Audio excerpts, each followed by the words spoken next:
Mais je pense que nous allons pouvoir maintenant commencer. On vous laisse arriver à vous connecter pour cette troisième conférence de l'année de la Commission digitale du CIAN. Bonsoir à tous et merci de vous connecter. Le thème de la journée, de la soirée, va être très orienté dans le domaine de la finance, des banques, puisque nous allons parler de tous les impacts concernant le secteur bancaire africain, les questions d'interopérabilité, de monnaie digitale, de switch, de scheme, peut-être même de regtech, de subtech. Alors, codez-nous barbares, ou peut-être certains qui ne les connaissent pas. Rassurez-vous, le but du jeu, c'est aussi de un peu vulgariser toutes ces questions-là. On ne va pas rentrer dans les techniques, hein, parce qu'on sait que nous avons un public qui est large et qui n'est pas que des spécialistes de la banque. Le but du jeu étant de rentrer plus concrètement sur ces enjeux qui sont des véritables enjeux pour le continent africain, parce que c'est tout ce qui sous-tend la fluidification des systèmes de paiement, l'inclusion financière. On verra qu'un certain nombre de ces sujets sont financés par les bailleurs de fonds dans la Banque mondiale en lien avec les questions d'inclusion financière. Et donc, on est vraiment au cœur de la transformation du continent. Pour tenir cette discussion, nous avons trois invités que je vais vous présenter, et d'ailleurs qui pourront aussi se présenter rapidement. Et puis après, je vous propose une petite discussion tous les quatre. Moi, je ne suis que l'animateur. Euh, Tous les quatre autour de ces sujets pendant environ trois quarts d'heure, une heure. Et puis après, on laissera un peu de temps à quelques questions. Alors, j'allais dire quelques questions de la salle. Nous sommes tous en virtuel cette fois-ci. Alors, il y aura certains qui verront la version en ligne sur YouTube en différé. Donc là, on ne pourra pas poser de questions. Pour ceux qui se connectent à distance, n'hésitez pas à poser vos questions dans la partie euh, QNR du Zoom, sachant que nous devions aussi le faire en présentiel, mais pour ceux qui ne le savent pas, c'est une journée de grève à Paris, enfin à Paris, en toute la France, et donc on a préféré éviter à certains de nos invités qui pouvaient être là, le désagrément des transports, notamment parisiens, qui sont difficiles en cette période. Alors, nos trois invités de la soirée sont trois experts et hommes de l'art, si j'ose dire aussi, de l'action sur ces questions-là. Je vous les présente par ordre alphabétique. Nous avons Minayeyan Coulibaly, qui est le directeur général du GIM UMOA, et qui nous rejoint depuis le Sénégal, donc je pense Dakar, j'imagine. Oui, d'accord, bien sûr. Eh D'accord. bien, Monsieur Coulibaly, bonsoir. Nous Bonsoir. avons aussi, alors aussi que moi je suis en région parisienne, quelqu'un qui est un peu plus au sud, mais qui est en France et qui est à Nice. C'est Bio Michaela Togo Wuro, qui est le cofondateur et PDG de Gobi World. D'ailleurs, tout à l'heure, vous nous expliquerez ce qu'est Gobi World. Enfin, je pense que chacun pourra un peu nous expliquer ce que vous faites. Et enfin, nous avons cette fois-ci depuis Madagascar, donc on va de deux côtés de l'Afrique, Marwan Nagui, qui est senior manager chez Bearing Point. Bonjour Marwan. Bonsoir à tous. Et que nous espérons pouvoir garder longtemps, puisqu'il y a une demi-heure, il était éclairé aux bougies. L'électricité apparemment est revenue à Tana, mais on ne sait jamais, ça peut se recouper. Ce que je vous propose, moi, c'est d'aborder trois grandes parties autour de ce sujet. Et encore une fois, le public que nous avons, ce sont les adhérents du CIAN.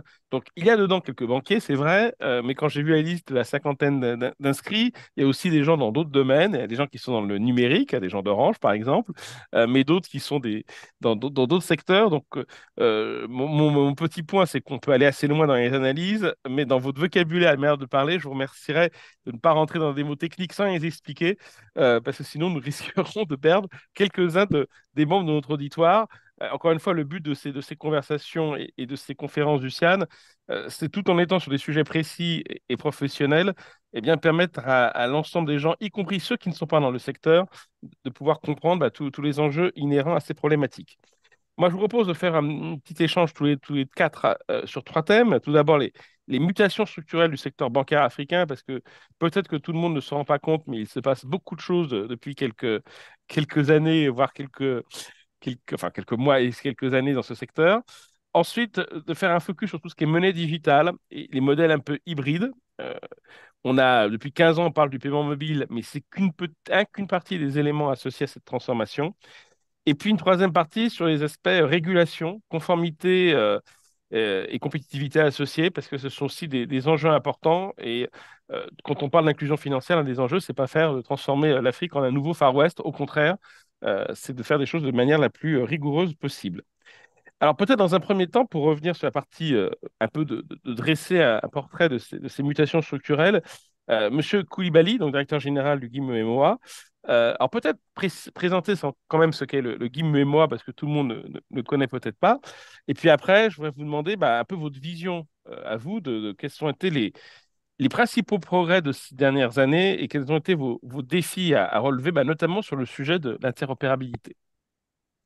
Merci beaucoup, Monsieur Hué. Merci à Marwan de nous avoir associés à cet événement. Le GIMUEMOA est le groupement interbancaire monétique de l'espace UEMOA. Il a été créé en février 2003.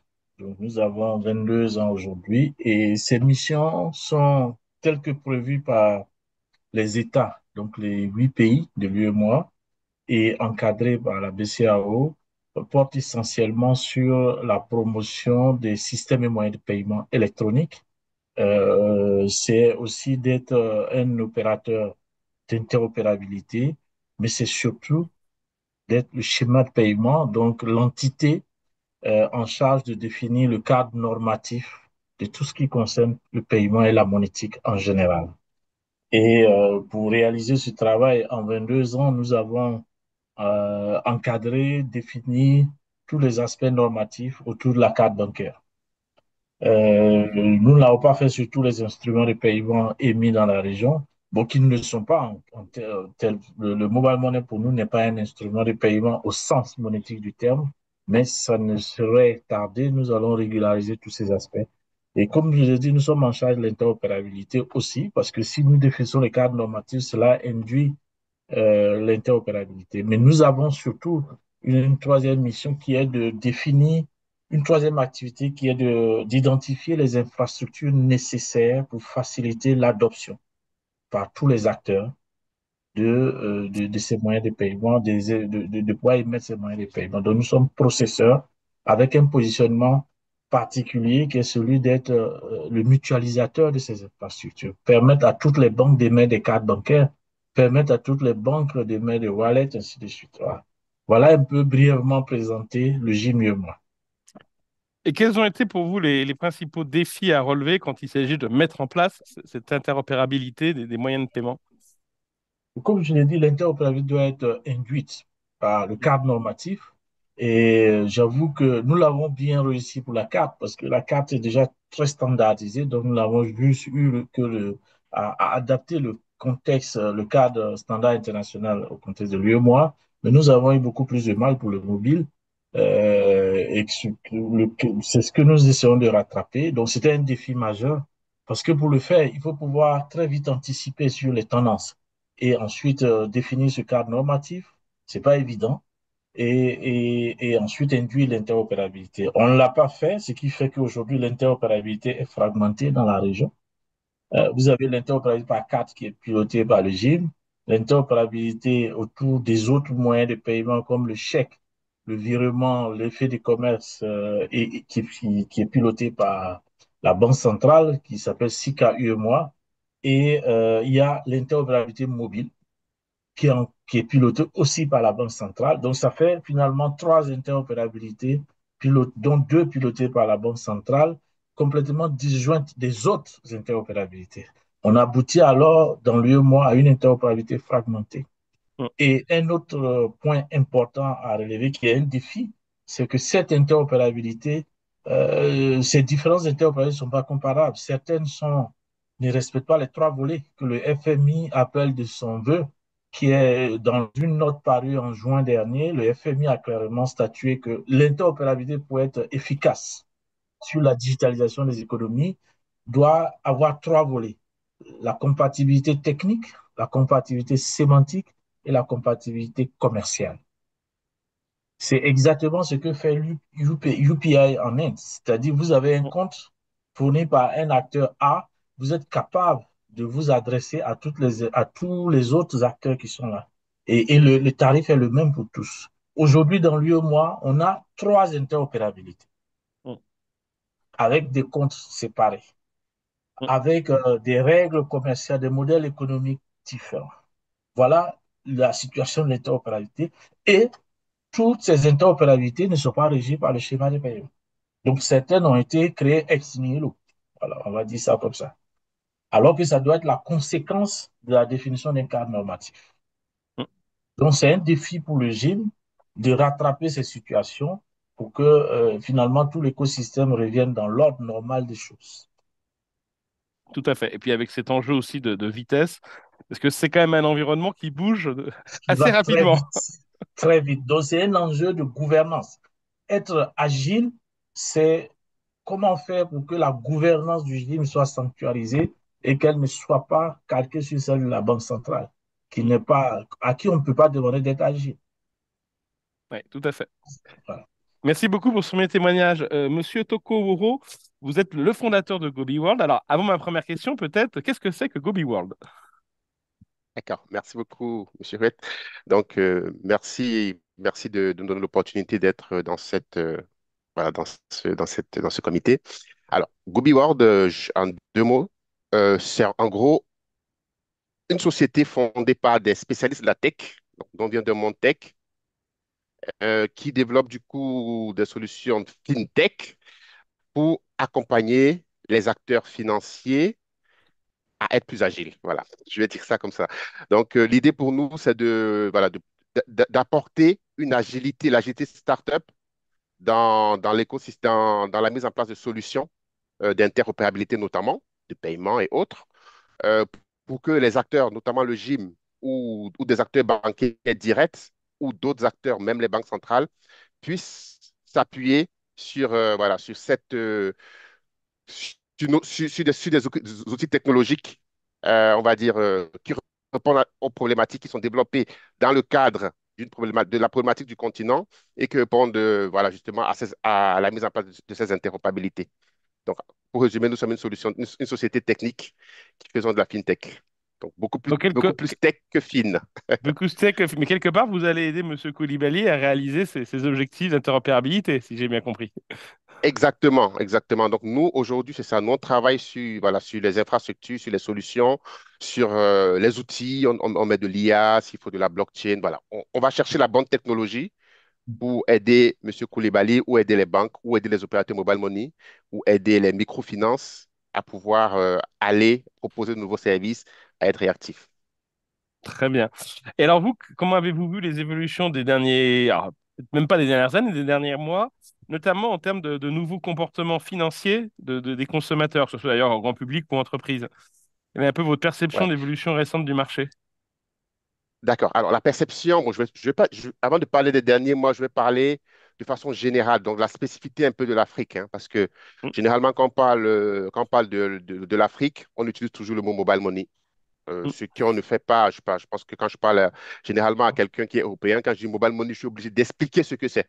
Alors, mm. quand on parle entre Africains, on dit mobile money, on n'a même pas besoin d'expliquer. C'est-à-dire, c'est une spécificité claire de notre marché, de ce marché-là qui est adopté par tous. Donc, je vais quand même, voilà, pour moi, la première spécificité, avant de parler d'évolution, c'est pas une évolution, c'est carrément comme ça que le système a été, que voilà, c'est un maillon important de la chaîne de valeur financière, c'est le mobile money. C'est quoi, en fait? Moi, je dis grosso modo, on va dire la nature a horreur du vide, hein. On a un système bancaire qui était considéré un peu, qui est présenté, qui existe, mais qui est présenté comme élitiste avec des banques traditionnelles. On a des personnes qui étaient habituées à payer en cash, donc qui ont une culture du cash. Et derrière, il y a une solution intermédiaire qui vient, qui n'a pas attendu d'être réglementée ou régulée correctement, qui s'est lancée parce qu'il y avait une opportunité, il y avait un besoin, proposé par les opérateurs de télécommunications, donc des petits wallets basés sur un téléphone portable, sur un numéro, qui permet à n'importe qui, sans avoir un compte bancaire, de pouvoir faire ces opérations simples, dépôt, retrait, paiement, avec des petits montants ou des montants relativement faibles. Donc, ça a une adoption très grande. Donc, pour moi, c'est la première spécificité du marché, comme le disait le DG du gym, c'est la partie, on va dire, mobile money, qui s'est construite en répondant à la réponse d'un besoin beaucoup moins structuré que le système carte bancaire classique qui est plus facile à interconnecter, à réguler parce que tout est bien fait. Donc, à partir du mobile money, maintenant, il y a pas mal d'usages qui sont créés. Donc, ces dernières années, voilà, c'est plus d'usage du mobile money. C'est la diversification de l'usage du mobile money. Aujourd'hui, les entreprises, aujourd'hui, elles utilisent le mobile money pour payer leurs salariés. Ça, c'est des usages qui n'existaient pas. La traçabilité des flux commerciaux, donc les petits commerçants utilisent le mobile money pour encaisser, pour avoir voilà, une traçabilité plutôt que du cash. Donc, pour moi, c'est vraiment l'un des actes, voilà, l'un des aspects très importants. C'est vraiment, le mobile money est venu démocratiser l'accès aux services financiers, créer de nouveaux réflexes de paiement quotidien, d'épargne, etc. Et aussi permet aux entreprises, au final, d'avoir une meilleure traçabilité du flux. Donc, au final, voilà, comme je dis souvent, le mobile money est devenu, en fait, le téléphone est devenu la première agence bancaire en Afrique, tout simplement. Tout à fait, mais ce qui fait que les banques existent quand même encore, faut pas l'oublier. Bien sûr, bien Marwan sûr. Znagui, Monsieur Znagui, vous, de votre vision, alors déjà, on a beaucoup parlé d'interopérabilité. En quoi est-ce que c'est important l'interopérabilité? On pourrait s'en passer ou c'est vraiment un sujet important? En quoi ça, quelle est la nécessité d'avoir de l'interopérabilité finalement? Alors, pourquoi l'interopérabilité? C'est une excellente question. Je vais compter sur votre indulgence 10 secondes, juste pour revenir sur le concept de base de qu'est-ce que c'est que l'interopérabilité, naturellement dans un contexte africain. Donc, Monsieur Bio l'a dit à l'instant, l'Afrique, c'est aussi des particularités. On a un écosystème bancaire avec tout un tas de règles, de normes, de rigidités parfois, qui peuvent être importées même d'autres zones, d'autres sous-régions, hein. C'est très normé la banque. Et à côté, on a aussi le mobile money qui est extrêmement populaire, souvent dans nos contrées africaines, et où on a toute une multitude de pratiques tarifaires, expérience client, et donc on a beaucoup de choses. Qu'est-ce que c'est que l'interopérabilité et pourquoi est-ce que nous, chez Bearing Point, on en a fait une de nos spécialisations? Eh bien, c'est littéralement mettre autour d'une table tous ces acteurs. Et parfois, on l'a déjà vécu, ça peut être jusqu'à 35 DG d'entités financières différentes et à qui on demande, eh bien, écoutez, on va se mettre d'accord sur une manière de faire au sens large, technique, fonctionnelle, expérience client, financière, etc. Donc, naturellement, vous l'anticipez bien, c'est complexe, c'est très compliqué. Pas tant techniquement que ça, parce qu'on a tout un tas de très bonnes idées autour de la table en général, mais c'est accorder ces gens-là, qui au mieux sont des concurrents directs, et donc se regardent un peu en chien de faïence, voire sont des gens qui sont issus d'un monde complètement différent. On peut avoir une fintech très innovante, centrée sur un cas d'usage, et en face, la banque la plus conservatrice du marché. Donc c'est tout un travail de finesse que de réussir à accorder tous ces gens-là sous l'égide d'une banque centrale en général. Alors pourquoi, et pour répondre de manière plus directe à cette question, supposons que l'on a réussi cet exploit, à mettre tous ces gens d'accord, qui s'accordent sur une communication. Notre métier est de vaincre, de casser des barrières et de mettre en place des passerelles entre tous ces gens-là.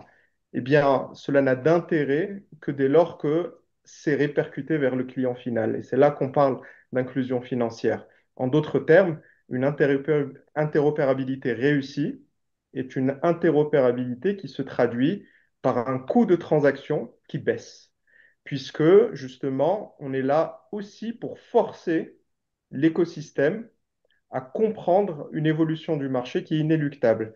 En d'autres termes, une transaction simple, envoyer de l'argent de monsieur A à monsieur B, eh bien, ça ne devrait plus coûter grand-chose. Et je sais que monsieur Koulibaly est d'accord avec moi.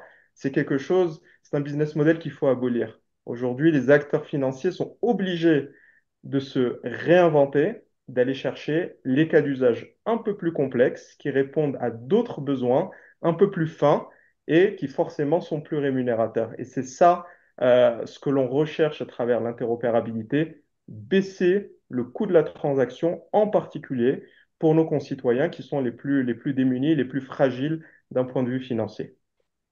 Alors, donc c'est un vrai sujet, super important pour l'inclusion financière. Alors dans ce cas-là, Monsieur Toko Oru, comment on fait et quels sont les leviers, voire les freins, pour vous empêcher de réaliser cette interopérabilité? Parce que je comprends de Marwan Znaï que c'est super important, mais alors pourquoi ça ne marche pas tout de suite? Alors, ça ne marche pas tout de suite parce que ça a été dit, hein, en gros, on a des acteurs qui n'évoluent pas à la même vitesse. En fait. Voilà. On a des acteurs qui ont des visions différentes. En gros, il y a deux opérateurs mobile money qui vont qui, dans leur analyse interne, considérera un autre comme concurrent et va décider de ne pas lui ouvrir, en tout cas, de ne pas permettre à ses clients, selon elle, c'est une décision stratégique interne importante, de ne pas permettre à ses clients de transférer vers celui-là. Ça, voilà. Donc, il y a des acteurs comme ça, donc qui seront, on va dire, par défaut, qui seront des freins, donc qui ne seront pas ouverts à l'interopérabilité parce qu'ils ont un modèle économique actuel basé sur, voilà, sur la conservation de leurs clients, avec la peur que si c'est ouvert, ils peuvent les perdre. Ce qui est une erreur, hein, selon moi, bien sûr. Ensuite, on va trouver des acteurs comme les fintech qui, au début, alors, la fintech, dans ce domaine-là, a beaucoup évolué. Les premiers fintech, c'est ce qu'on appelle des agrégateurs. Donc, ils faisaient leur business model, leur business sur la création de ponts entre des mobile money et des banques à travers une surcouche qu'ils proposaient. Donc, une fintech qui s'est construite, qui existe sur le marché, dont le business model est de créer des ponts lorsqu'on va lui parler d'une interopérabilité totale, gratuite en tout cas, à frais réduits, ça va casser son business model. Donc, il ne sera pas directement, en tout cas sans refonte de son modèle économique, il ne sera pas volontaire pour aller vers l'interopérabilité. Et voilà, je peux en citer plein d'exemples. C'est pour dire quoi? Chaque acteur existe. C'est-à-dire, ce n'est pas un marché. En fait, c'est plus facile de ne rien avoir et de décider de créer l'interopérabilité dès le début. Mais avoir de l'existant, qui a été construit avec des historiques différents, le système bancaire classique a ses habitudes, le mobile money a ses habitudes, les autres moyens de paiement, parce qu'aujourd'hui, attention, il y a de la crypto, des stablecoins qui commencent à arriver sur le marché, ont leurs habitudes. Tout le monde ne va pas à la même vitesse et tout le monde n'a pas les mêmes objectifs. Donc, il faut trouver, donc le vrai frein, en tout cas le vrai frein, c'est de la volonté à mener les acteurs eux-mêmes. Soit ils trouvent un intérêt business à le faire, parce qu'il y a des, parce qu'on on les a aidés à réfléchir au modèle économique futur, soit on le leur impose. Lorsqu'on impose, ce n'est pas toujours bien par la Banque centrale, etc., parce il y aura ce qui sont mis sur le carreau, etc. Mais il faut une manière d'avancer. Alors, je prends des exemples, par exemple. Donc, je sais que, par exemple, les opérateurs mobile money et les banques, en général, euh, on va dire, ils créent des accords bilatéraux pour permettre à tous les utilisateurs, à leurs clients, d'interagir avec tel opérateur mobile money chaque fois, avec des intégrations techniques et autres. C'est parce que la banque elle-même, elle sait que le mobile money est incontournable. Le mobile money sait que la banque est incontournable parce qu'elle est limitée, le mobile money, sur des montants. Donc, une personne qui a de l'argent sur son compte bancaire, il a besoin parfois de le passer sur mobile money et vice-versa. Donc, la banque et l'opérateur mobile money qui signent des accords bilatéraux pour le faire, c'est parce que derrière, ils ont un modèle économique. Voilà. Donc, derrière, ça veut dire qu'il y a un besoin. Par contre, il faut de la pédagogie et il faut que les entités centrales, comme le gym, comme la banque, les banques centrales, puissent amener les acteurs, mais que ce ne soit pas une sorte de marche forcée parce que de ne pas avoir de la volonté. Grosso modo, donc à la fin, ce n'est pas des questions techniques. Les technologies existent, nous on y travaille. Les solutions, il y a plein de solutions. Ce n'est pas vraiment des questions techniques. En tout cas, nous on peut apporter les questions techniques, les solutions techniques lorsqu'on veut faire de l'interopérabilité. C'est plus la volonté et l'approche pour y arriver. Aujourd'hui, il y a eu pas mal d'avancées au niveau de la Banque centrale de l'UEMOA, où aujourd'hui, c'est quasiment imposé. Il y a un calendrier, on va dire, qui se déroule actuellement. Il y a des acteurs qui sont déjà. Voilà, l'idée, c'est de faire des bilans réguliers et de voir comment amener tout le monde. Mais ça sera de facto, dans quelques mois, dans quelques années, obligatoire parce que sinon, le modèle économique ne tiendra pas et l'inclusion financière prendra un coût. Parce que si pour faire deux transactions, chaque fois on a 2%, 3%, 4% juste pour envoyer de Ah, l'argent, c'est pas possible. Voilà. ça coûte Donc, cher. Bah, je voudrais bien que M. Koulibaly réagisse. Est-ce que vous êtes aussi optimiste? Est-ce que aujourd'hui, vous pensez que ça va aller dans le bon sens? Est-ce que c'est grâce aux infrastructures techniques, financières, au comportement des différents acteurs du marché? Quelle est votre vision à vous? Effectivement, il n'est pas simple de ramener l'interopérabilité lorsqu'il y a déjà des positions acquises. C'est pour ça que je disais dans ma première réponse que le gym a fait face à des défis qui ont créé une situation qui est complexe à régler. Si nous avions défini le cadre normatif très tôt du mobile money quand c'est apparu, je pense que l'interopérabilité serait induite et on n'aurait pas cette situation. Parce que quand le gym a commencé à construire sa plateforme de mobile money qui s'appelait Gym Mobile, les opérateurs mobiles ne s'étaient pas encore lancés. Mhm. Malheureusement, au lieu de prioriser le cadre normatif, on a priorisé l'infrastructure à construire. Ça a été une erreur et nous l'assumons pleinement. Nous avons fait cette erreur et nous avons tiré les leçons de cette erreur. Et je suis tout à fait d'accord qu'il ne faut pas imposer. Et il ne faut pas imposer, il faut il faut qu'il y ait une opportunité derrière. Je suis aussi d'accord que l'interopérabilité doit être universelle.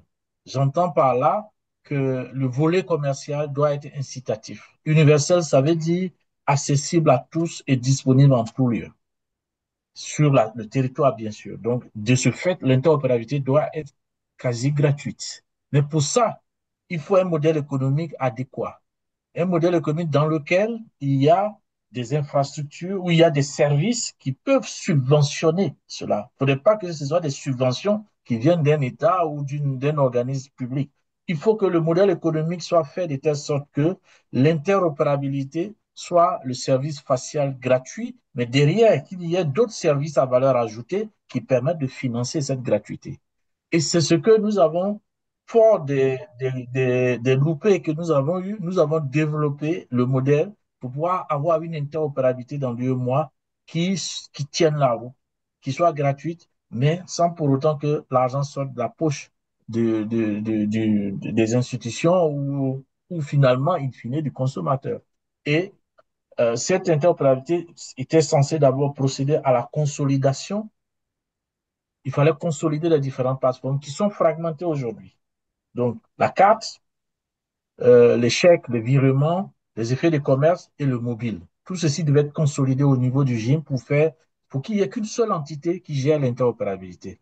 Ensuite, fort de cette consolidation, nous construisons la couche au-dessus qu'on a appelée couche service et services, dont le nom aujourd'hui est GIMPay. Et pour nous, en faisant cela, GIMPay, c'est un réservoir d'opportunités parce que GIMPay permet d'avoir d'autres services et permet de réaliser une interopérabilité en fait des acteurs. Regardez que jusque-là, les interopérabilités qui existent sont des interopérabilités d'instruments de paiement. GIMPay est une interopérabilité des acteurs. On réunit autour de GIMPay tous les acteurs du système financier. Les banques, les établissements de monnaie électronique, les microfinances, les États, les fintechs et même des acteurs non financiers. Donc, c'est une interopérabilité globale qui n'est pas construite sur des instruments de paiement, comme ça peut l'être aujourd'hui pour la carte, comme ça peut l'être pour le chèque, ou comme ça peut l'être pour le mobile. Une fois que cela est fait, chaque acteur arrive et c'est le modèle économique, c'est l'économie des plateformes. Donc, chaque acteur arrive, est producteur de services ou consommateur de services. Donc, ce qui fait que je suis chez un acteur A, mais ça ne m'empêche pas d'accéder aux services fournis par un acteur B, avec un modèle économique identique pour tous. Dans ce contexte, transférer les cas d'usage qui constituent l'interopérabilité peuvent être financés par les services additionnels qui sont définis. Donc, si je dois transférer de l'argent à quelqu'un, ben, c'est un cas d'usage résiduel. Parce qu'au fond, sincèrement, je n'ai pas besoin je peux lui envoyer le bien directement. Et donc, si vraiment je tiens à transférer de l'argent à quelqu'un, cela peut être gratuit. Et donc, c'est un rail alternatif. GIMPay devient un rail alternatif pour construire une interopérabilité finalement qui devient universelle et qui se joue des instruments de paiement. Dans GIMPay, vous avez l'ensemble de vos instruments de paiement que vous pouvez mettre sur n'importe quelle interface de n'importe quel acteur et avoir au service que vous voulez. Donc, fort de nos échecs, nous avons estimé que pour lui et moi, pour régler la question de la fragmentation des infrastructures d'interopérabilité, il fallait proposer ce modèle. L'autre point important, c'est la nature du client. Parce que nous avons axé la conception de ce rail alternatif sur le client. Nous avons voulu être centré sur le client. Comment se comporte le client? Monsieur Bio en a parlé au début dans sa première intervention. Le client, le consommateur des services financiers dans l'UEMOA ne se comporte pas comme celui qui est en France. Dans l'UEMOA, on se promène avec tous les instruments de paiement dans nos poches. On a un compte bancaire avec la carte de débit, on a les cartes prépayées, souvent de plusieurs banques, on a les wallets, on a tous les wallets. Donc, le client est multi-affilié dans l'UEMOA parce qu'on ne signe pas de contrat avec un fournisseur de services. Avec la banque, oui, mais avec les wallets, le mobile money, il n'y a pas de contrat. C'est du prépayé. Donc, je peux avoir toutes les signes et je peux ouvrir un compte chez chaque opérateur mobile money sur mon téléphone. Et en fonction des opportunités, des bonus, des cashbacks, j'utilise tel ou tel autre. Donc, le client, non seulement il est multi-affilié, mais il est opportuniste. Il est très peu fidèle à une institution financière. Il n'en a pas besoin parce qu'il saisit permanemment des opportunités. Donc, aucun acteur ne peut dire j'ai 80% du marché. Non. Mm. Il a 80% du marché si son offre immédiate rencontre l'intérêt des gens. Et il fallait intégrer cette conception du client dans GMPay. Et c'est pour ça que nous avons voulu que, quel que soit le canal utilisé, le client doit être capable d'avoir tous ces instruments de paiement, indépendamment de quel acteur, quel émetteur lui a remis ces instruments. Et je pense que c'est la voie pour pouvoir réaliser la véritable interopérabilité qui pourra avoir un impact sur la digitalisation des économies et sur l'inclusion financière. C'est le véritable moteur de l'inclusion financière. Tout ce qui pouvait être fait par la monétique, que ce soit la carte, que ce soit le mobile money, pour l'inclusion financière, ça a déjà été réalisé. Je peux vous donner des chiffres pour lui et moi. La carte bancaire, c'est 8 millions de cartes à fin 2023. On attend encore les chiffres de 2024, mais quand on s'en tient au taux de croissance moyen, c'est 8% de croissance moyenne d'une année à l'autre en termes de nombre de cartes bancaires. Donc, si vous prenez 8 millions en 2023, en 2024, vous rajoutez 8%, vous aurez le nombre de cartes bancaires pour une population de 142 millions d'habitants, dont 75% sont jeunes. Et ces 8 millions de cartes ont généré fin 2023 196 millions de transactions. Figurez-vous, il n'y a que 10% de transactions interbancaires. Ouais. Tout le reste sont des transactions ONAS qui sont gratuites. Si vous Mais, prenez le mobile money, mm, sur la même période, on a 209 000 comptes de mobile money, mhm. dont 68 millions sont actifs. Et ces 68 millions actifs ont généré 10 milliards 460 millions de transactions pour une valeur globale de 130 000 milliards. Les 8 millions de cartes ont généré 196 millions de transactions pour une valeur de 16 800 milliards. Donc, si vous divisez par 656, vous avez la valeur en euros pour mieux apprécier. Donc, vous Mhm. voyez qu'on est dans un ratio entre la carte et le mobile money de 1 à 7. Ouais, c'est très impressionnant et merci pour ces chiffres parce que je pense que tout le monde n'avait pas ça en tête, effectivement. Voilà. Et ça veut dire que l'impact sur l'inclusion financière pour le modèle fragmenté que nous avons a atteint sa limite. Ce qu'il faut maintenant, c'est de passer à l'autre étape. Comment faire pour que la monétique en général et le paiement en général deviennent un véritable moteur d'inclusion? Parce Oui. que les 68 millions de comptes, ils ne peuvent pas faire d'épargne. Le mobile money n'offre pas encore de services d'épargne. C'est anecdotique.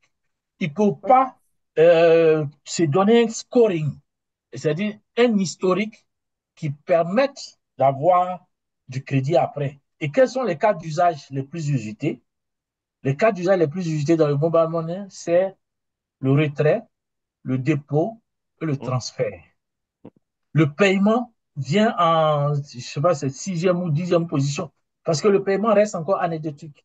Et Ouais. tous ces chiffres, vous les trouvez sur le site de la Banque centrale, la BCAO.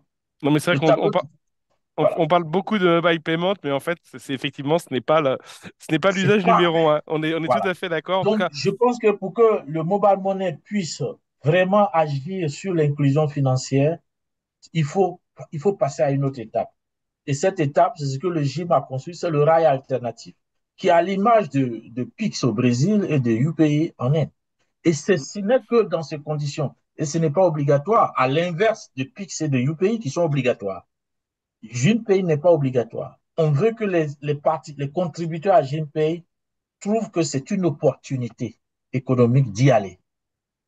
Voilà. ouais, merci beaucoup pour cet exemple très détaillé et très, très intéressant.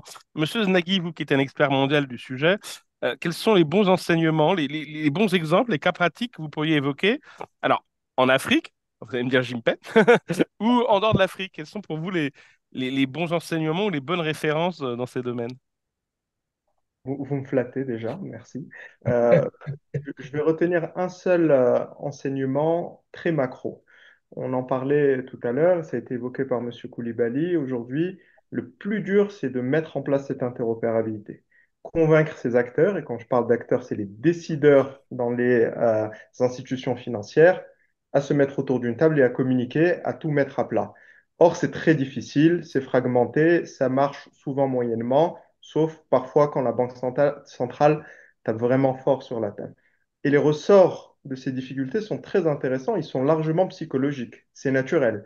Ces acteurs qui sont des concurrents, qui peinent parfois avec vraiment beaucoup de difficultés à aller grappiller un, deux, trois points de part de marché, eh bien on leur dit, venez, on va tout mettre dans un pot commun et on va faciliter les échanges des transactions. C'est tout à fait naturel de ne pas être enchanté au début. Tout le monde pense qu'il va y perdre. C'est un peu comme pour ceux qui sont familiers, le dilemme du prisonnier. On se demande, voilà, si moi je coopère, est-ce que l'autre va en bénéficier et inversement? Et c'est très dur de mettre ça en œuvre. Mais au final, la bonne nouvelle, c'est que l'enseignement principal de la mise en place de l'interopérabilité, il est simple, il est limite caricatural et il est universel, il est attesté, il est étudié. Lorsqu'on met en place l'interopérabilité, qu'on facilite, rend transparent les règles, la tarification, l'expérience client pour tout ce qui est transactions financières au sens global, eh bien, les transactions explosent. On y gagne, tout le monde y gagne. Je prends l'exemple du Ghana dont on parle souvent, 2016, plus 33% en une année, ce qui est incroyable. Également, et je vais me permettre de citer un de nos clients, un gouverneur de banque centrale qui justement essayait de convaincre ses ouailles, si je puis dire, de rejoindre l'interopérabilité. Il leur dit, messieurs, l'idée ici n'est pas de changer les différentes parts de gâteau. L'idée, c'est d'augmenter la part du gâteau. C'est de ramener des gens qui aujourd'hui transactaient peu ou pas, ou étaient à l'écart du système financier, et de les amener à nous en apportant plus de transparence, plus de simplicité. Et c'est ça l'enseignement.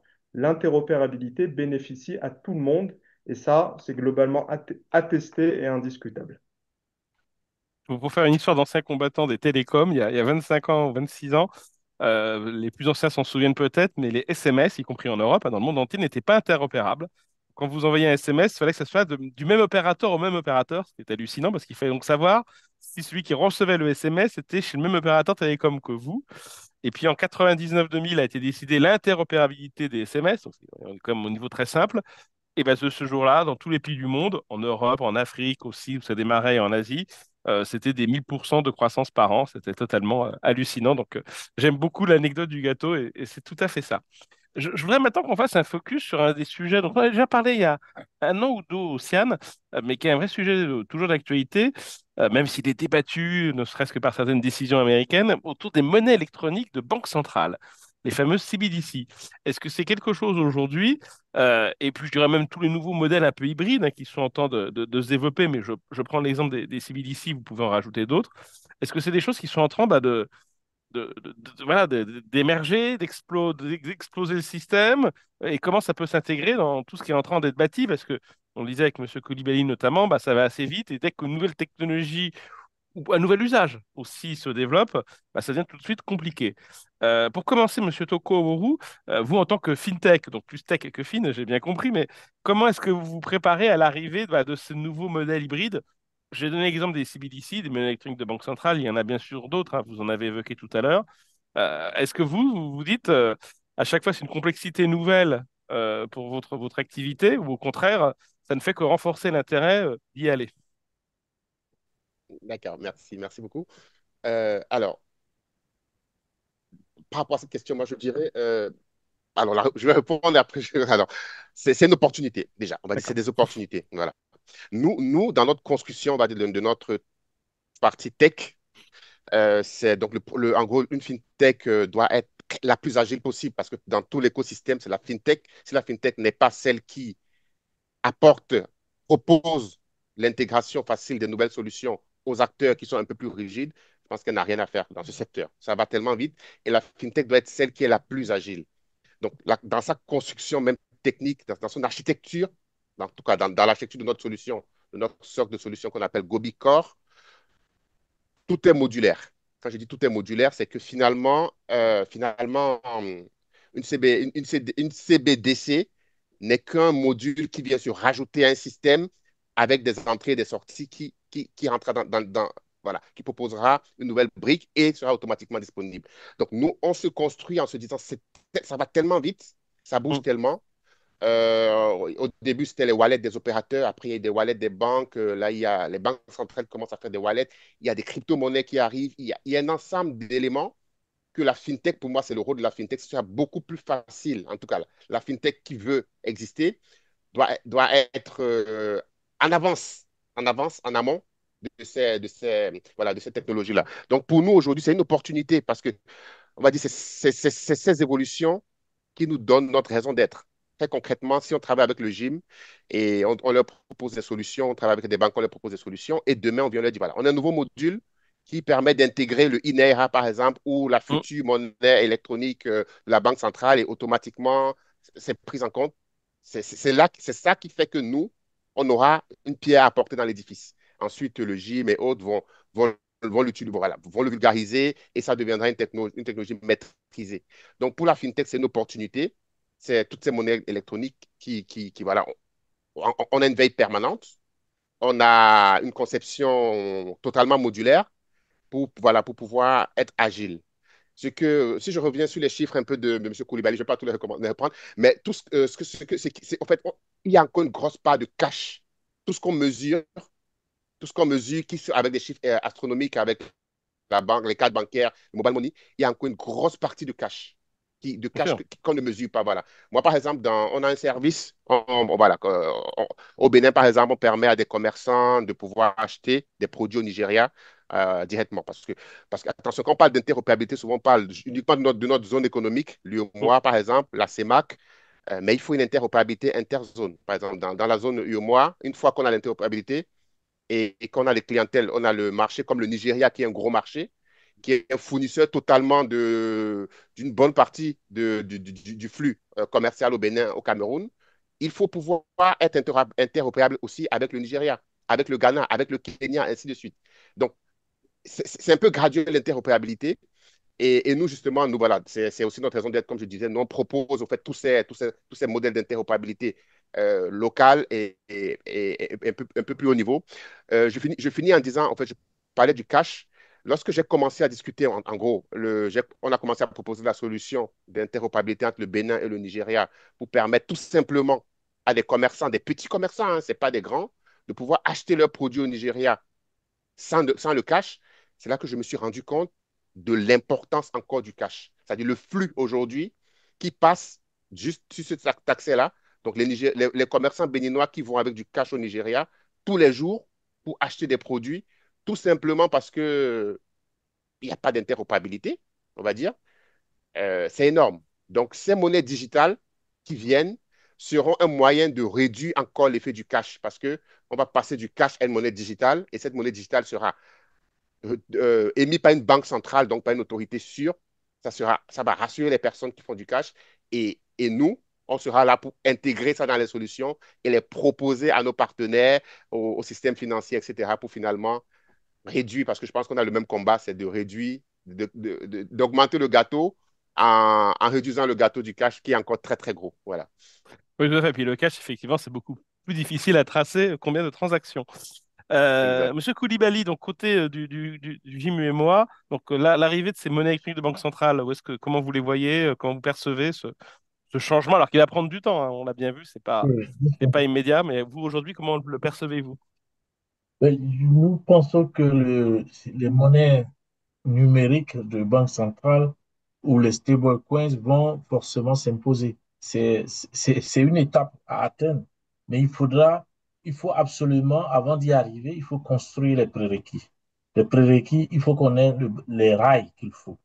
Il faut un rail alternatif qui soit capable de recevoir cette monnaie électronique et de fluidifier sa circulation. Nous oublions une chose, c'est que l'interopérabilité, c'est d'abord pour fluidifier. C'est fluidifier, faciliter l'accès, élargir le gâteau, donc inclure. Si on élargit le gâteau, c'est qu'on inclut. Donc, il faut que cela soit un facteur d'élargissement du marché et le rail qui va permettre de soutenir tout ceci va être naturellement le rail de la monnaie électronique. Les rails existants aujourd'hui ne sont pas prêts pour cela. Si on lance une monnaie numérique des banques centrales, ça va être une grosse catastrophe parce qu'il y a beaucoup encore de friction et de blocage. Donc, il faut préparer le terrain rapidement, ne pas se faire surprendre. Il faut préparer le terrain. Et quand l'infrastructure de base, c'est comme construire une maison, il faut la fondation. C'est quand la fondation est prête qu'on peut mettre les briques pour élever les murs. Donc, il faut absolument y aller vite. Donc, consolider régler la question de la fragmentation de l'interopérabilité, régler la question de l'universalisme de l'interopérabilité et ne pas se limiter à une zone. Comme l'a dit Bio, il faut assurer l'interopérabilité interzone. Et il y a une bonne nouvelle sur ce terrain, c'est que Afrexim Bank, qui avait lancé il y a quelques années PAPS, qui est un rail de paiement instantané pour le développement du commerce intra-africain, a lancé le 30 juin un scheme. Un scheme card, certes, vas-y, ça s'appelle PAPS Card, mais je veux dire, il faut que ce soit un scheme qui prenne en compte tous les instruments de paiement. Qu'est-ce que c'est Et qu'un scheme? Je me permets parce que tout le monde ne oui, connaît oui, pas je vais juste. corriger. Le scheme, c'est le schéma de paiement, c'est Voilà. l'entité qui définit le cadre normatif. Donc, pour émettre des instruments de paiement. Et ça, on l'a connu surtout pour émettre la carte, mais Mm, il faut, dans le cas de l'Afrique, il faut que ces organes-là ou ces entités intègrent l'émission d'instruments de paiement alternatifs. bien sûr. Donc, le PAPSCAD va être un moteur pour faciliter l'interopérabilité, je dirais, pan-africaine et même peut-être au-delà. Parce qu'aujourd'hui, on ne peut pas juste être dépendant des grands opérateurs internationaux Visa ou Mastercard. Il faut absolument créer des alternatives. Il faut donner le choix. Et pour moi, pour arriver à la monnaie numérique de banque centrale, il faut remplir ces prérequis. Réglons déjà les problèmes basiques. Donc, réglons la question de l'interopérabilité pour que l'interopérabilité soit fonctionnelle, qu'elle soit complète sur les trois volets. Ces trois niveaux de compatibilité, il faut qu'on fasse cela. Il faut que l'interopérabilité induise la gratuité des transactions et que l'interopérabilité s'étende au-delà des zones monétaires, décloisonne les zones monétaires et règle la question des silos. Et ensuite, la monnaie numérique viendra en terrain préparé. Quand vous semez une graine, il faut préparer le sol. Voilà. Tout à fait, merci beaucoup. Monsieur Znaghi, quels sont un peu les points de vigilance que vous voudriez partager avec nous autour de ce sujet des monnaies électroniques de Banque centrale? Ah, je vais vous décevoir. Les points de vigilance, eh bien, ils ne sont pas différents des points de vigilance qu'on doit avoir pour la monnaie classique. Il n'y en a aucune D'accord. autre. Pourquoi? Parce que aujourd'hui, quand on parle de monnaie classique, le mot-clé, le mot le plus approprié, on parle de monnaie fiduciaire, fidus en latin, la confiance. Aujourd'hui, une monnaie n'a de valeur que dès lors qu'on a confiance en cette monnaie. Et quand je dis on, c'est les opérateurs économiques et les citoyens. Donc, pour avoir confiance, il faut s'assurer d'une part d'avoir foi en l'institution qui l'émet, que ce soit relativement stable naturellement et qu'il y ait des garanties de sécurité. Dans notre cas de figure ici, quand on parle de monnaie digitale de banque centrale, naturellement, la sécurité, c'est la cybersécurité. Si on imagine un instant un scénario catastrophe, mais qui bien heureusement s'éloigne malgré tout, d'une brèche qui permet eh bien, à un groupe de hackers, par exemple, de réussir à créer de la monnaie indépendamment de la banque centrale. Je parle de monnaie digitale. Eh bien, ce serait toute la légitimité d'un État qui s'écroulerait. Donc, il faut être vigilant sur la cybersécurité, en particulier, naturellement, la gouvernance et la transparence. Je pourrais rajouter également là aussi un autre point de vigilance qui est nouveau et qui est induit par la nature même de cette technologie. Quand on met en place une monnaie digitale de banque centrale, une CBDC, eh bien, on a accès à tout un tas d'outils formidables. Virtuellement, je sais technologiquement, moi, Banque centrale européenne par exemple, émettre un euro et le suivre dans tout son périple, la durée de son cycle de vie, savoir dans quoi il a été utilisé, qui l'a utilisé, voire même aller plus loin, si on va plus loin dans la science-fiction, interdire ou limiter certains usages. Décider que Monsieur X eh bien, n'a plus le droit d'aller au McDo, il l'a suffisamment donné ce mois-ci. En tout cas, technologiquement, c'est faisable. Pourquoi je dis ça? C'est qu'il y a une vigilance particulière qu'il faut avoir sur tout ce qui est eh bien, données personnelles, respect de la vie privée et éviter des dérives qu'on pourrait imaginer naturellement autour de la monnaie digitale de banque centrale. Merci beaucoup. Je voudrais maintenant, je vois le temps qui file, on est déjà depuis presque une heure ensemble, faire un petit focus sur tout ce qui est RegTech, donc tout ce qui est régulation, parce que c'est quand même un élément important. Monsieur Znaghi parlait de la confiance. De la confiance, bah, la régulation, ça aide aussi à avoir de la confiance, hein. On parle de l'argent des gens. Bah, je continue avec vous, Marwan Znaghi. Quels sont les cas concrets de RegTech que vous observez bah, aujourd'hui en Afrique? À la fois pour automatiser la régulation, la RegTech, hein, c'est toutes les technologies. On a parlé des fintech tout à l'heure avec Monsieur Tokoboru. Les RegTech, c'est toutes les technologies qui permettent de gérer la régulation bancaire et qui est un vrai sujet important. Quelle est un peu votre vision? Absolument. Alors, la RegTech permet d'assurer une mise en conformité par rapport à la Oh. réglementation bancaire au sens large. Monsieur Bio le disait tout à l'heure en introduction, on a des spécificités africaines qui font que, la nature ayant horreur du vide, eh bien, on a tout un tas d'acteurs, de fintech notamment, qui ont répondu à des manquements ou des choses qui manquaient sur nos marchés dans la région et la sous-région africaine. Je peux répondre par un exemple anecdotique, mais pas tant. Dans le cadre eh bien, d'un ouvrage qu'on a publié récemment sur le sujet, on s'est intéressé à tout un tas de bonnes pratiques et de bons exemples. Et on a vu en particulier une fintech nigériane qui est née eh bien, d'un manque sur le marché du Nigeria. La fintech s'appelle VerifyMe et en fait, elle sert à aller authentifier les historiques, le KYC, la connaissance du client bancaire. Pour l'anecdote qui est assez rigolote, tout ça a mûri depuis l'expérience personnelle d'un Nigérian qui est rentré au pays après des études aux États-Unis. Et tout ça est parti d'une intoxication alimentaire. Il est tombé malade, lui et sa famille. Et en creusant un petit peu, il s'est rendu compte que les références données par son cuisinier eh bien, étaient complètement bidons, invérifiable, carte d'identité nationale sans photo, autre personne, impossible à traquer, à retrouver. Et c'est là qu'il a eu l'idée de cette start-up qui s'est substituée à l'État central pour mettre en place des bases de données d'identification de KYC, connaissance du client en particulier. Et il a réussi à scaler, à grandir, à devenir incontournable, partenaire privilégié des banques notamment pour identifier les clients.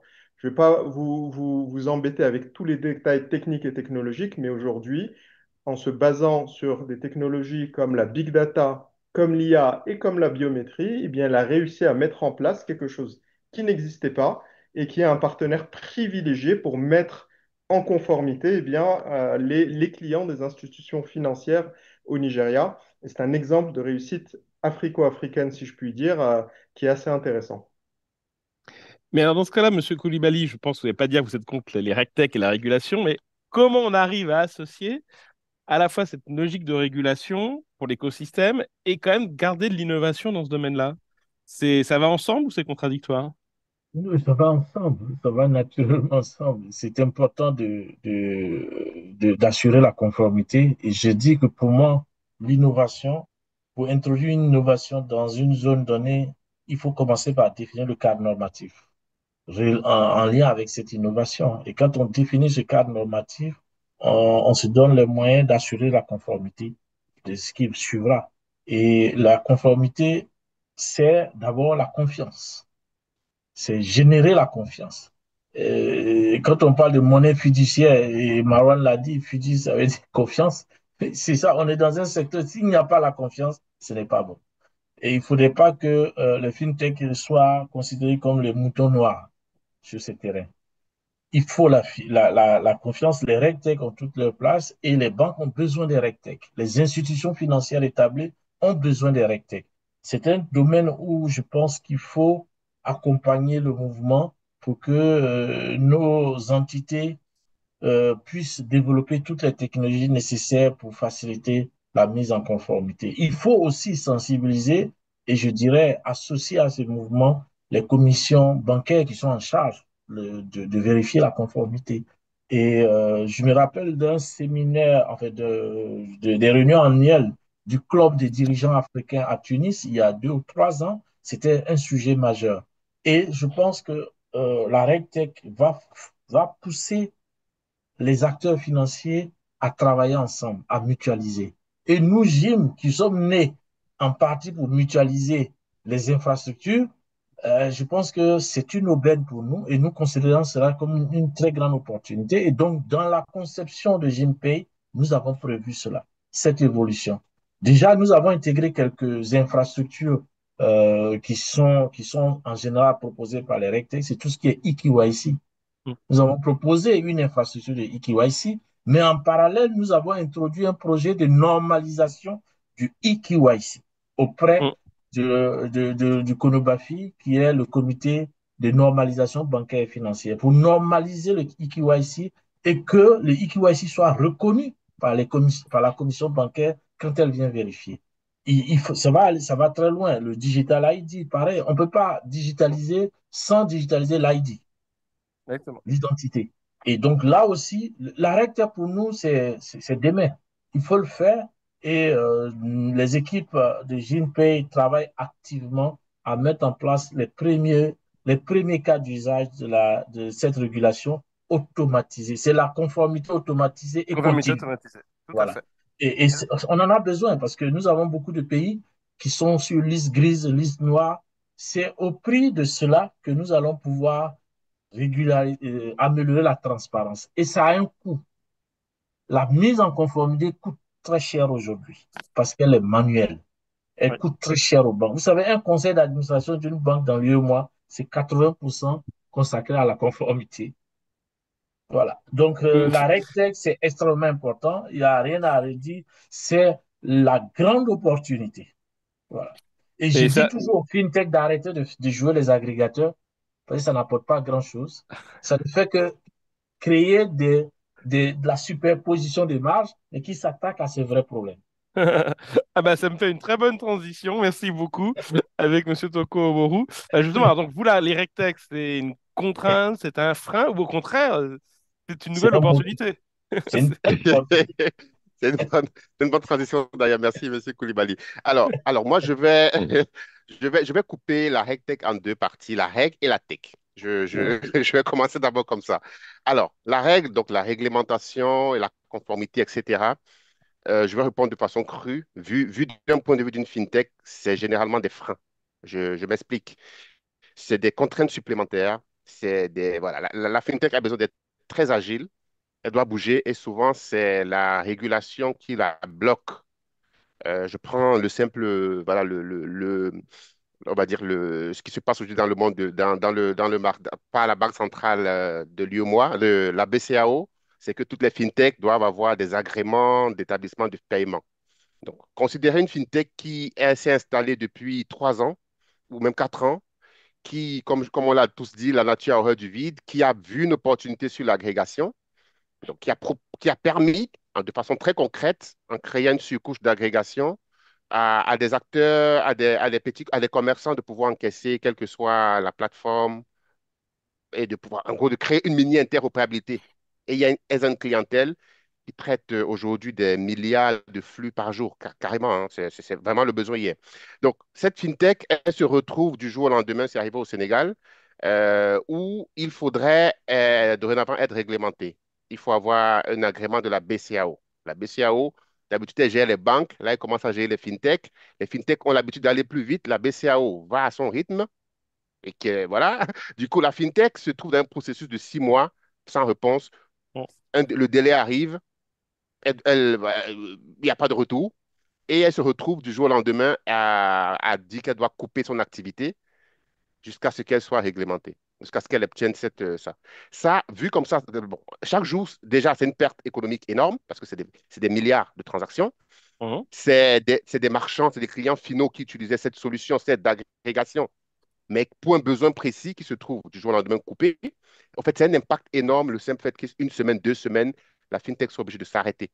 Ça, c'est parce que derrière la partie règle, je vais dire, de la RegTech, est assez rigide et ne va pas à la vitesse d'une fintech. Bon, finalement, on finit par la voir, etc. Mais l'impact est grand. Donc, pour moi, mon appel, ça c'est même un appel, le DG du gym, il va faire le relais. Il faudrait que les organes qui décident de la régulation, la réglementation, c'est très important, c'est indispensable, mais il faudrait qu'elles soient plus agiles et qu'elles comprennent le business des fintech. Il ne faut pas bloquer une fintech qui a des clients qui tournent. Si elle a des clients qui tournent, c'est qu'il y avait un besoin, forcément. Il faut la réglementer, évidemment. Il faut qu'on soit, voilà, qu'il y ait de la confiance, il ne faut pas qu'il y ait des abus, c'est normal. Mais derrière, il faut s'adapter à chaque cas et à chaque fintech. Donc, ça, c'est la partie réglementaire. Donc, d'un point de vue de la fintech en général, la réglementation est comme un frein. Maintenant, quand on ajoute tech à RegTech, c'est-à-dire, finalement, dans l'optique de, on utilise la technologie pour faciliter les réglementations, en réalité.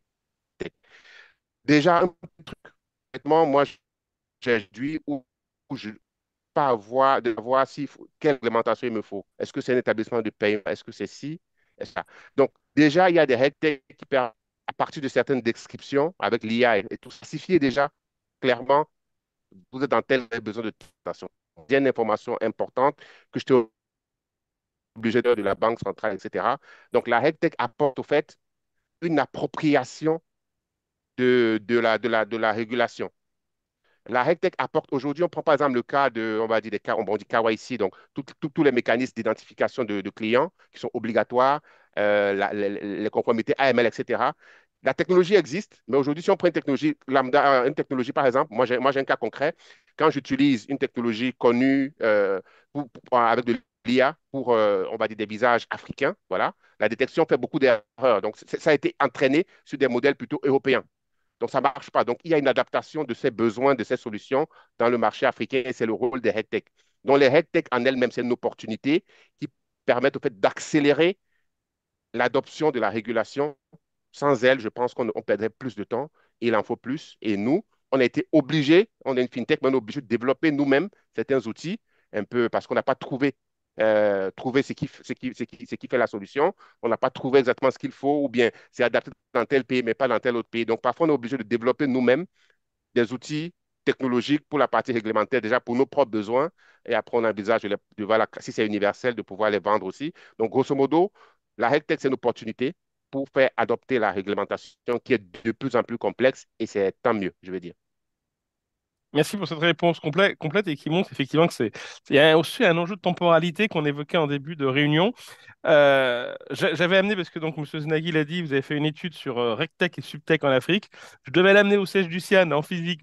Voilà, avec la grève, je ne le fais pas, mais n'hésitez pas à nous écrire si vous voulez la recevoir. Il y avait la partie RegTech et également SubTech, donc tout ce qui est supervision bancaire, qui est aussi un autre sujet. Ça fait déjà 1h05 qu'on est ensemble. Je propose, merci beaucoup. On voit que le sujet est super riche. Je n'ai même pas posé toutes les questions qu'on avait prévues ensemble, mais je voulais essayer 5 minutes peut-être à prendre une ou deux questions. Alors, ça ne sera pas à l'oral puisqu'on est tous à distance. On en a déjà une, donc pour ceux qui veulent en poser d'autres, on a la partie questions-réponses. Une de Hugo Casici. Plutôt que, alors je lis la question, hein, donc qui veut répondre répond. Hein. Plutôt qu'une CBDC, les USA ont pris le parti de laisser les banques privées émettre leurs propres stablecoins, qui semblent s'imposer à l'international jusqu'ici et sert au passage la dette américaine. Peut-on imaginer une monnaie stable, panafricaine, l'or tokenisé et fractionné, pourrait-il remplir ce rôle, par exemple, en rappelant qu'on avait eu quelques projets de monnaie africaine, c'est de la fraude, si je dis pas de bêtises, il y a 4-5 ans et qui avait été avorté d'ailleurs. Est-ce que l'un d'entre vous veut répondre à cette question sur demain une monnaie, une stablecoin panafricaine? Est-ce possible? On vient partager quelques éléments, laisser la parole aux autres participants.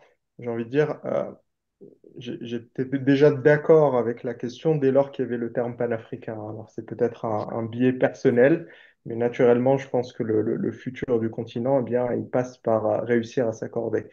Après, s'accorder sur un sujet aussi sensible, naturellement, ça demande beaucoup, beaucoup de volonté et de stabilité politique, naturellement, mais il y a des mécanismes aussi qui peuvent s'envisager. Monsieur Koulibaly et Monsieur Bio l'ont bien dit tout à l'heure.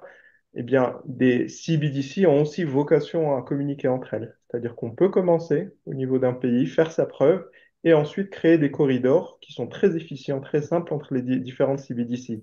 Donc, conceptuellement, j'ai envie de dire, cette idée m'enchante, mais je suis bien conscient des complexités qui s'offrent à nous. Est-ce que quelqu'un d'autre veut compléter? Yeah. Non, d'accord. Bah, écoutez, comme je n'ai pas d'autres questions, moi, je vais peut-être vous laisser à chacun un petit mot de la fin. Quelle pourrait être, je sais pas moi, une de vos convictions sur sur l'avenir, sur ce qui va se passer dans les prochaines années. Et peut-être, moi, pour vous donner une orientation, donc je vais un peu biaiser, mais tant pis, il y a quelque chose d'important qu'a dit tout à l'heure Monsieur Koulibaly, c'est que, certes, en plus, déjà, le paiement n'est pas l'usage numéro un, mais il y a une prochaine étape qui me semble assez fondamentale dans tous ces moyens électroniques autour des monnaies, hein, c'est la question de l'épargne. On sait que un des problèmes aujourd'hui numéro un de l'Afrique, c'est l'épargne, parce qu'il n'y a pas assez d'épargne en Afrique. Or, je rappelle que c'est l'épargne, c'est comme partout dans le monde, hein, qui finance aussi les entreprises, les PME. Je ne parle pas que des tech, hein, des fintech et autres, hein, et qu'aujourd'hui, ben, des gros problèmes de l'économie africaine, c'est que les PME même traditionnels, n'ont pas assez de financement parce qu'il n'y a pas assez d'épargne. Est-ce que c'est pas ça le vrai prochain challenge, le vrai prochain Eldorado du numérique et des monnaies en Afrique? Donc j'oriente la question volontairement. Voilà. Un petit mot pour chacun, ça sera le mot de conclusion. Ben, je me lance. Je pense que l'épargne, l'investissement et la consommation, c'est quand même trois concepts qui vont ensemble. Mm. Et quand on conjugue ces trois, on a soit une boucle vertueuse ou une boucle vicieuse. Et je pense que la digitalisation est nécessaire pour encourager et inciter à une boucle vertueuse. Mais je ne crois pas qu'on épargne moins en Afrique, simplement qu'on n'a pas de traçabilité de l'épargne. Voilà. Sinon, les gens épargnent énormément. Les acteurs, les agents économiques du secteur informel épargnent plus que ceux qui sont dans le secteur formel. Vous savez, les microfinances Ouais, en Afrique, dans l'UEMOA en tout cas, ont quasiment le même niveau de dépôt de ressources financières que les banques réunies. C'est un signe parce que ça signe. les clients des microfinances, ce sont des gens qui ne sont pas bancarisés. Donc, c'est essentiellement le secteur informel. Ouais. Mais le fait que les microfinances soient dépourvues d'un certain nombre d'instruments importants, les microfinances n'ont pas accès au guichet de la Banque centrale. Elles sont obligées de passer par les tiers. Ça complique l'autre pendant de l'affaire, le crédit. Mais l'épargne, elle existe. Le secteur informel, les gens qui sont dans l'informel, parce qu'ils sont à risque, épargnent. Ils pensent à demain. Et ils ont un cycle court. Ils épargnent au jour le jour. Il faut maintenant que ce que nous pouvons faire, et c'est ce que nous sommes en train de faire, nous, au gym, c'est d'innover localement. C'est de mettre du local content dans l'innovation. Notre innovation qu'on est en train de construire, le modèle d'innovation qu'on a conçu, est de faire en sorte à mettre des cas d'usage qui puissent permettre à la femme vendeuse de marché d'épargner. Déjà d'accepter les paiements digitalement, d'épargner et de consommer digitalement. C'est ça l'enjeu. Parce que la femme qui va au marché, elle vit au jour, son cycle de vie, c'est la journée. Pendant que d'autres, c'est le mois.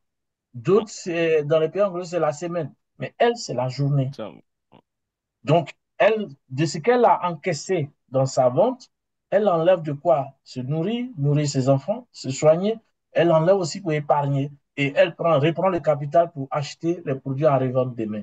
Il faut que le système financier de l'UEMOA s'adapte à cette clientèle. C'est ça l'enjeu majeur. Donc, dans JMP, qui est notre rail alternatif, pour régler tout ce que les rails classiques, modernes, importés ne peuvent pas faire, ben, nous avons développé des cas d'usage d'épargne. L'épargne automatisée, mm. l'épargne ciblée et l'épargne gamifiée.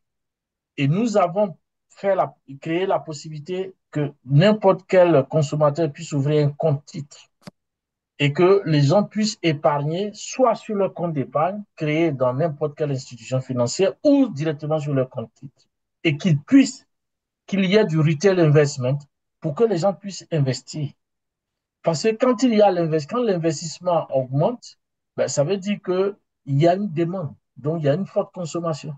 Mais il faut Tout que à tout fait. ceci soit tracé. Or, si il y a beaucoup de transactions en cash, on ne peut pas savoir ce Ouais. qu'il en est de l'épargne, de l'investissement et de la consommation. Donc, l'enjeu, digitalisons tout ce qu'il faut pour qu'on puisse mieux suivre l'épargne, la consommation et l'investissement. Merci beaucoup, je pense que c'est très très clair. Bio, votre mot de la fin, votre D'accord, bon, vision. après. Oui, oui, bon, je pense que M. Koulibaly a dit beaucoup de choses, donc je ne vais pas répéter, je vais essayer d'être court.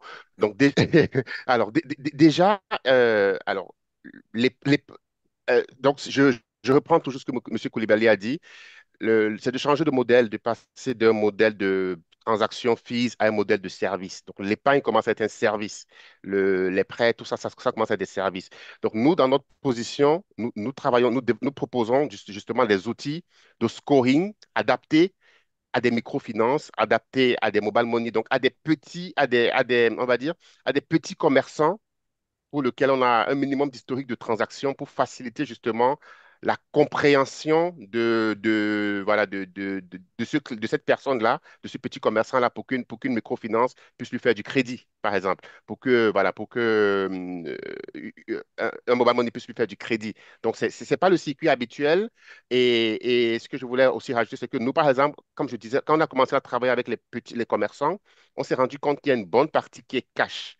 Donc, nous, aujourd'hui, dans notre application, en tout cas dans notre service, dans ce qu'on leur propose, on trace aussi le cash. C'est très bête et c'est très simple. Quand il vend un produit, quand il encaisse en cash, il valide dans l'application, il crée un paiement en fait dans l'application. Et du coup, on a une visibilité 360 de ce qu'il fait. Et avec ces éléments, on arrive à le scorer pour pouvoir faciliter, par exemple, une microfinance, de pouvoir lui faire un crédit parce qu'elle voit ce qu'il fait. Donc, on fait un pas de l'informel vers voilà, un peu de digitalisation, même quand c'est du cash. Voilà. Donc, c'est pour dire, nous, en tant que FinTech, on sait que la valeur ajoutée sera dans l'épargne, dans le crédit et tout ça. Et nous, on construit déjà les petits modules qui vont permettre aux acteurs financiers de pouvoir les utiliser, de pouvoir le faire, de pouvoir le faire. Donc, au final, c'est l'étape d'après, mais c'est déjà l'étape de maintenant, parce que, comme M. Koulibaly l'a dit, ça existe déjà, c'est juste que c'est un petit peu informel. Donc, pareil, il faudrait utiliser les rails que construit le gym. Donc, moi, j'invite le gym à être vraiment l'intermédiaire, que les rails du gym soient ouverts aux fintech. Voilà, tout simplement parce que la fintech a des idées, est agile, euh, par- parfois, elle se trouve un peu seule parce qu'elle n'arrive pas à avoir un accès direct aux banques, alors que le gym, elle est le bon intermédiaire entre tout ça avec une très bonne vision. Donc, moi, voilà, je demandais à M. Koulibaly, on va continuer la discussion, mais c'est d'être vraiment, voilà, d'être ouvert au fintech pour pouvoir développer tous ces Ouais. services-là derrière pour qu'au final, on va dire, le gâteau devient beaucoup plus grand parce que je pense qu'on n'a que Ouais. 20% du gâteau. Il reste 80%. Eh ben, écoutez, si ça a permis la mise en relation, c'est parfait. Bon, Monsieur Marwan, je vois que l'image du gâteau a eu du succès.